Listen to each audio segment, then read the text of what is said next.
여러분의 구독과 좋아요는 저에게 큰 힘이 됩니다. 레벨 28의 이름은 스톰스톤킵입니다. 스톰스톤킵으로 불리는 이 레벨은 몇 가지의 차이점을 제외하고 프론트룸과 매우 유사한 레벨입니다. 이곳의 하늘은 짙은 남색을 띠고 있으며 해와 달이 없습니다만 레벨 전체에 알 수 없는 빛이 약하게 비치고 있기 때문에 어둡지는 않습니다.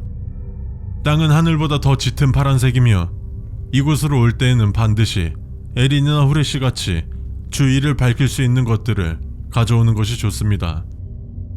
해와 달이 없기 때문에 낮과 밤이 구분되어 있지 않고 블루나이트가 폭풍을 일으키지 않는 이상 이곳에 비는 절대로 내리지 않습니다.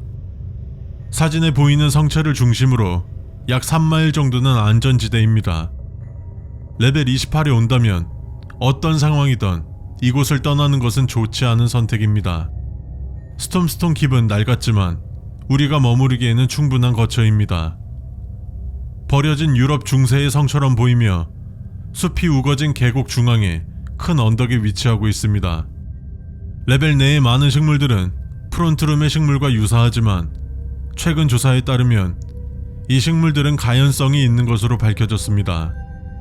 이곳의 식물들이 무슨 이유로 가연성을 띠는지는 밝혀지지 않았습니다.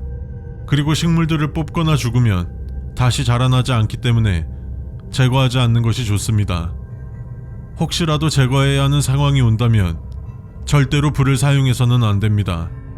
이 식물들을 태우면 푸른색 연기가 발생하게 되는데 이는 인간에게 매우 치명적인 독성을 가지고 있습니다. 그렇기 때문에 이곳에서 성냥, 담배, 횃불과 같은 불을 동반하는 것들은 절대로 사용하지 마십시오. 스톰스톤킵이 계곡 중앙의 큰 언덕에 위치해 있다고 했는데요. 이곳 주위에 있는 계곡들 중 일부는 꼭대기를 보는 것이 불가능할 정도로 구름과 회청색 안개에 가려질 만큼 굉장히 높게 치솟아 있습니다. 그리고 이곳 스톰스톤킵에서 10마일 정도 떨어진 곳에 있는데 안전지대를 벗어난 곳이므로 아직 탐사되지 않은 매우 위험한 곳입니다.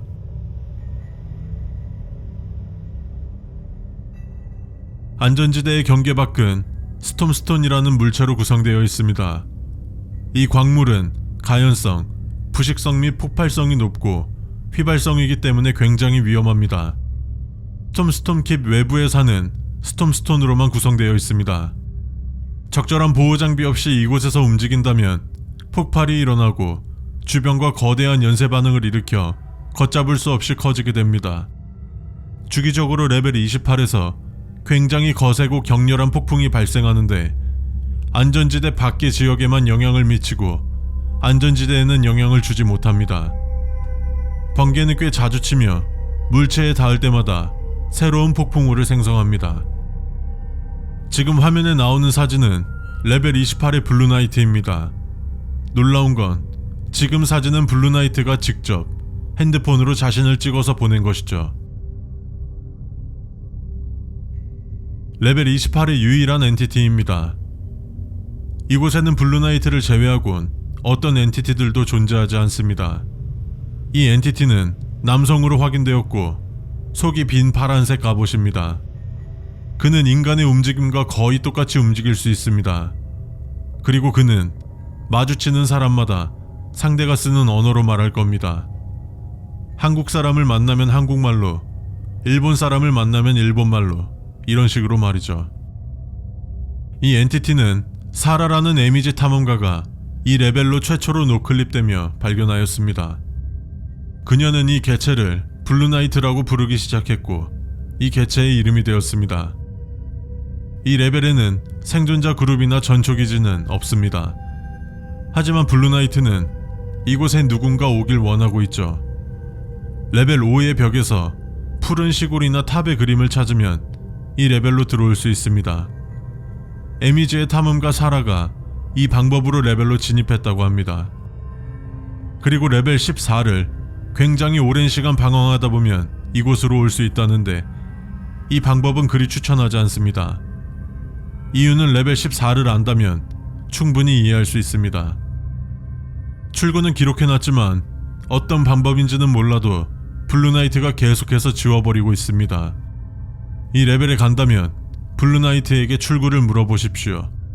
출구를 아는 존재는 블루나이트 뿐이며 다른 사람에게 말하지 않는다는 조건으로 출구까지 안내해준다고 합니다. 그리고 블루나이트가 무엇 때문에 출구에 대한 자료를 지우고 다른 사람들에게 알려지는 것을 꺼려하는지는 알 수 없습니다.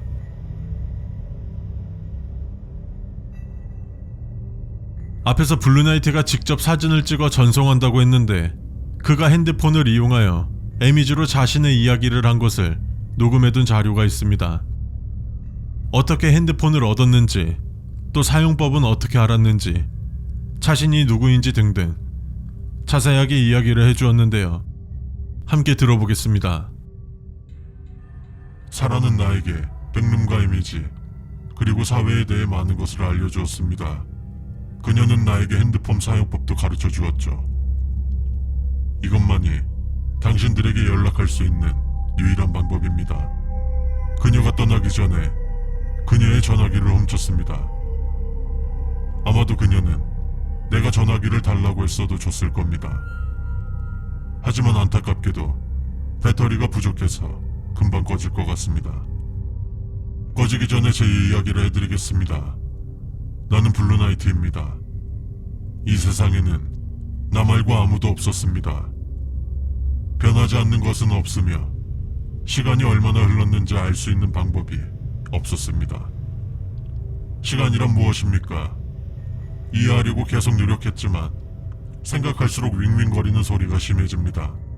스트레스를 받거나 불안하거나 두렵거나 화가 나거나 슬프거나 외로울 때 머릿속에서 윙윙거리는 소리가 심해집니다. 그리고 천둥 소리가 들리기 시작합니다. 이 레벨의 폭풍은 모두 내가 일으킨 것입니다. 내가 느끼는 공포가 폭풍을 일으키는 것이죠. 방법은 모르겠습니다. 나는 그것을 멈추게 하기 위해서 모든 것을 시도해봤습니다. 하지만 어떤 것도 통하지 않았죠. 끝없이 몰려오는 성난 구름이 산비탈을 내려오는 광경은 아름답지만 끔찍합니다. 살아있지 않다고 스스로에게 말하지만 그들은 마치 살아있는 것처럼 몸부림칩니다. 누군가가 레벨 28로 오길 바라는 마음에 제 이야기를 전달합니다. 이야기할 사람이 있다면 폭풍은 멈추니까요. 당신은 나와 함께라면 안전할 것입니다. 제가 약속합니다. 만약 온다면 휴대폰 배터리나 충전할 수 있는 것을 가져오길 바랍니다. 이곳이 내가 지금 다른 사람들과 가진 유일한 접촉이며 폭풍우를 잠시 더 막아야 합니다. 나는 이곳을 떠나고 싶습니다. 나는 레벨 4, 레벨 6.1, 레벨 11에서 지내고 싶지만 엔티티 주변에 사람이 있는 것이 정말 안전한 것인지 나 스스로 의심됩니다. 겉으로는 인간처럼 보이지만 인간이 아닙니다. 나는 몸도 마음도 없고 생각도 이름도 없습니다. 당신이 나에게 목소리를 줬기 때문에 당신은 내가 존재한다는 것을 알고 있습니다. 그렇지 않으면 나는 아무것도 아닙니다. 나는 이름을 원합니다. 사라처럼 아름다운 이름을요. 지금까지 세상의 모든 미스테리 세몸이었습니다.